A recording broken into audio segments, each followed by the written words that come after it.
It is time to start making changes to this front room and trying to give it that nice cozy country feel that I really want to go for. So in today's video I'm going to be making that big change. Not completely, because there's still so much more to do. I was going to complete it, but I'm unable to due to Nick is tinkering around with the wiring on the Wi-Fi. He wants to extend it throughout the house and through the walls and this, that and the other. So I can't paint the walls today, but I am going to be painting the ceiling a different colour. And I'm also going to be painting the mantelpiece and the chest, which is sitting in the corner, because it was in the kids' room and it's covered in handprints and all that. They painted their hands and whatnot. So we're going to be changing it all up, but I'm going to be using this really nice Hazel, which I used in my laundry area, and I'm going to be painting the mantelpiece with this. So in my head, I woke up in the middle of the night and I was like, oh my goodness me, how nice would that look? And that's it. It's just there, it's stuck, and it needs to be done, and it's eating at me. So really excited to get on with this. Although I know people are going to say, why didn't you use a roller? Now I could have used a roller, but there were so many like niggly bits and I didn't want it to look too pristine. I wanted it to have that kind of edgy look to it anyway. But at the same time, I didn't realise how many times I was going to have to paint this. I thought twice was enough, but it ended up doing it 3 times. So I'm just putting the first coat on now, and it's actually going on really nicely. It's not like streaking or going like giving that watery effect. I'm using the sheets that I got from Rolling Dog. They're really handy, and oh god, absolutely love them. There is literally so much of it still left, and I've used it for so many areas. I'm using it for like covering the sofa when I do the ceiling. I'm using it for painting around edges. It's just absolutely brilliant. But I'm giving this like the first coat and I'm like, I'm going to have to do this a few times, and it's really hurting my wrist, but I'm loving the colour. It's going on really nice, and it was quite therapeutic at first to just sort of like sit there in my own little bubble and start painting away, and I can already see the change, and I'm like, oh, I know exactly how I want this front room. It's going to take me a little bit of time, but by the end of this video there is such a change. Like, you're going to feel that cosy autumn. Oh yes, just get my Christmas tree up now. Thank you very much. I'm actually quite excited that Halloween is this week, because although I'm really excited, that's the first coat, leaving it to dry. Now this was the second. I'll get back to the Christmas in a minute. This is the second coat. I left it overnight and I thought it was okay. But when I woke up in the morning, I was like, no, I need to go again. So I took it out in the garden because it was a really nice sunny day, and I thought I'm just going to do it out here. It can dry quicker because of the sun, and I just painted away on the third coat. So it was going on really nicely, and I wasn't being like stingy with the paint. I thought, I'm going to slap it on. We're going to get it right on there so that I don't have to be like, oh, I've missed a spot. I'm going to be really generous and lather it all on so I can leave it to dry in the sun, which is exactly what I did. And it was coming out an absolute treat. I was well happy. So while I left that to dry, I was like, right, here we go. We're going to do the ceiling. So the ceiling is standard white and the whole room is white, and I don't want it like that. In my head I was like, I've got all these ideas. I was going to make it all like, the only light you'd get in there was from like lamps and stuff, but now I'm feeling, no, I really want that country feel. So here we go. I've got the olive green. I think it's 830. I'll have to double check.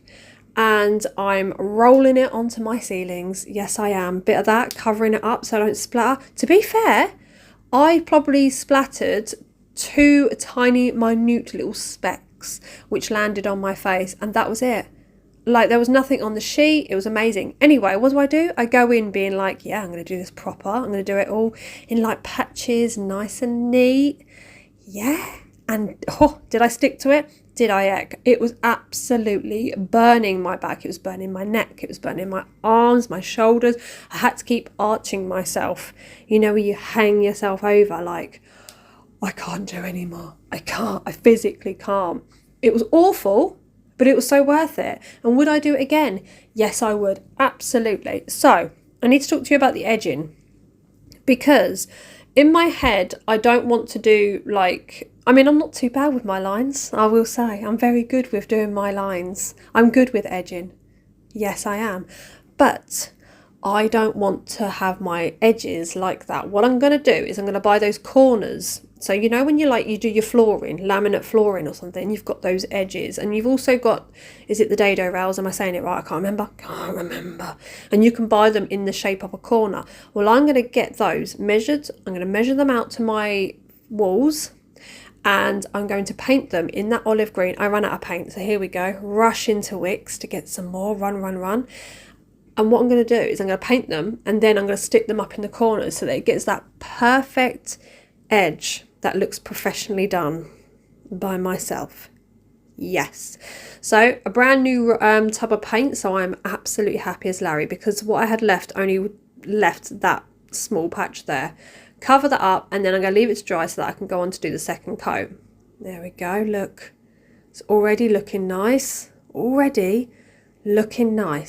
So it's been drying for long enough, so I'm going in with the second coat. I'm going to try and do it as neat as possible this time, because it's a second coat and you don't want to have streaks, this, that and the other. So I'm going to try and do as best I can. But it went on a lot smoother. It came up really nice, and you're really happy with the result. So it didn't take too long, actually. I think the first coat was a lot longer, but that was because I knew I didn't have a huge amount of paint left, and I was trying to eke it so that I could at least do a full layer.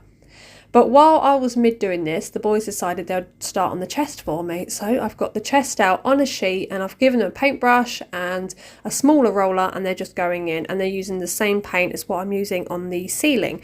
So we've got that kind of effect going on, but we're not just going to have that colour in here. It is going to be various. So with the second coat done, looking lovely. Yes, so happy. Oh, when I woke up this morning and I opened my eyes and I saw that, I was like, oh, Gabby, you did it. You've been telling yourself for weeks you're going to do green on that ceiling. Anyway, I'm going around doing the edging, and it's horrible. I absolutely hated it. It's not the case of doing it. It's the trying to get to those areas. That's what I find the most difficult. So, you know, there's places where you can just get the ladder up and you can go up and down the ladder, which is all very well and good. But there are some places you can't get that ladder. And it's really difficult. I found myself standing on window ledge and back of the sofa and anywhere where I could just quickly get a layer up without having to move furniture to get the ladder in, because that's just how I am. I'm just, yep. If I can avoid moving furniture, then I will. So I'm just going up and down the ladder, trying to get all the corners done. It wasn't taking too long, in all honesty, and I only needed one coat because I was quite generous with it. And not only that, I'm not going to perfection on the edges, because as I say, I am going to be getting those corners and I'm going to be painting the green before I stick them to the walls. Now, as I said, I am going to be painting the walls. I've got a nickel, it's called, in the Wicks Tough and Washable range, and I've done one coat. I need to do the second coat because it is patchy, yeah, because I had that navy. But I will do it once Nick's done the wiring, because there's no point in me painting it and then he's going to start drilling and whatnot. It's just going to ruin my hard work. So until the wires are covered, it's not happening. But it won't take long. The chest is looking lovely. It had 2 coats of paint to it, so that's really nice. I'm really happy with that. So now I'm clearing up so that I can bring the mantelpiece in and start getting it looking all nice and cozy. Oh gosh, yeah, what a difference. The dust, oh my goodness. So Nick opened up that vent as well so he could put wires down through the chimney from upstairs, and then this, that and the other. It didn't work, but so we closed it back up, but there was dust everywhere. Like, I mean, you could have hoovered it when you finished, but he didn't. No, he just went upstairs and started finding other places he could put wires. But here we go, popping this in with the Hazel paint on it. 3 coats, and oh, so worth it. Like, it's just warmed it up. It's not so like you walk into the room and everything's just like a different shade of like white. You've got warm colours, warm tones, and there is more to come with this. So it's not just going to be this little area. There is so much more to come, but I'm really happy with it. I'm just deciding whether I want to have white candles in there or black. So having a little look, and I'm thinking, no, I'm going to keep with the white ones for now. You can't even see the black ones from there, but the white ones did look better. And then because we've got the twirly wire going on down there for the moment, I'm going to cover it with my little foliage of autumnal leaves. Yeah, who would know they're there? Who's gonna know? no one's gonna know. So I'm just gonna pop that round it, and you can't see it, and it's looking nice and cozy. Then I'm gonna put my scented cones, my Christmas scented cones, and this I got from Sainsbury's, which was £3, and it lights up. I love it. I'm gonna pop it in the middle so that it just gives that nice little effect hidden in there. It's quite realistic as well, that one. I really like it. There we go, you're looking nice. So with the ceiling completely painted and the mantelpiece and the chest completely painted, this is how it's looking in the evenings. It's so cozy. I mean, it's not evening when I filmed this. I did pull the curtains, I'm not gonna lie, but it's so cozy. Oh, yes, I can't wait to be sitting there watching the old Christmas films and Sam and Colby and all that. Oh, I just love it. I love it so much. I'm really happy with how the chest has turned out. We are probably going to be painting a Sabaton logo on there, which I'm really looking forward to doing. And I will be doing the edges and I will be painting the walls. But until then, this is how it is. Really chuffed with it. It's just, it's not too dark in there, but it's cozy and it actually feels like a room rather than just like a white box. And that's really what I wanted with painting the ceiling. So when I open up the curtains, this is the look that it's got. It's so nice and I'm really pleased with it. Thank you so much for watching, and I will see you when I do the rest of it.